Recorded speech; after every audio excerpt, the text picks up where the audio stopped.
Hi everyone, I'm going to present our work on learning relation entailment with structured and textual information. We all know that relations play a fundamental role in knowledge graphs. However, relations are usually treated as independent. In knowledge graph embedding, each relation is treated as an atomic unit with separate parameters. Also, relation extraction is formulated as a multi-class classification problem where each relation is an independent class.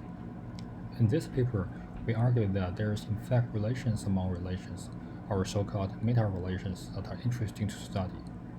We focus on a particular type of meta-relation, relation entailment, where existence of one relation can entail the existence of another. Here is an example relation hierarchy from Wikidata, where the parent relation creator has several children relations, and each child relation can entail the parent. There are several potential applications of relation entailment, such as knowledge graph representation learning, relation extraction, and knowledge graph-based question answering. Motivated by this, we move on to the formal definitions.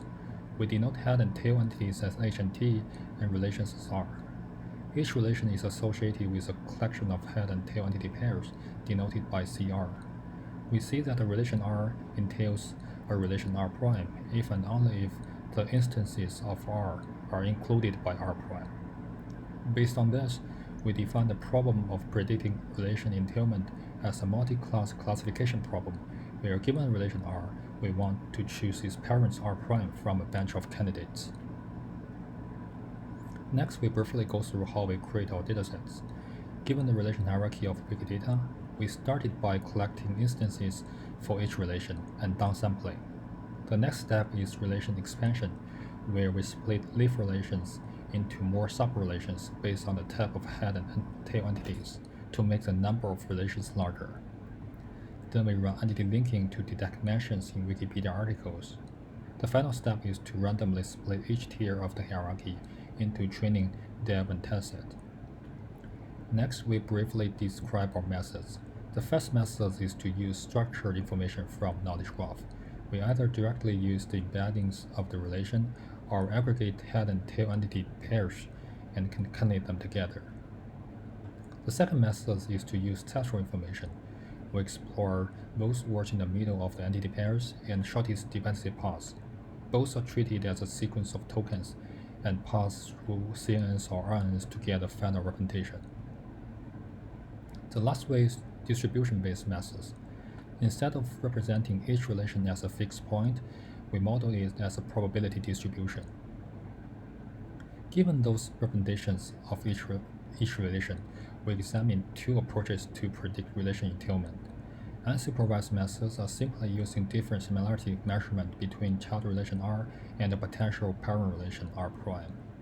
We also tried supervised methods where we concatenate the child relation and parent relation and pass them through a multi-layer perceptron. We conduct experiments on our datasets, which has approximately 500 parent relations. We evaluate our methods using both accuracy and mean reciprocal rank. Here's the results of different unsupervised methods. We can see that entity embeddings performs much better than relation embeddings, which is probably because entity embeddings is more expressive. We also compare across different knowledge graph embeddings, and Trans-C performs the best. And this is the results of supervised methods.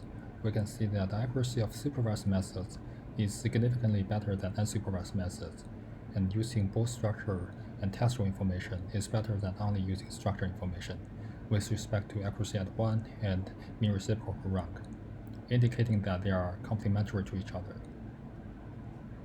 We also performed error analysis. Let's take a look at the last example where the parent is participant connecting events to persons. The goal is to generalize from the training relation performer, which links sons to artists, to participating teams, which connect sports events to teams.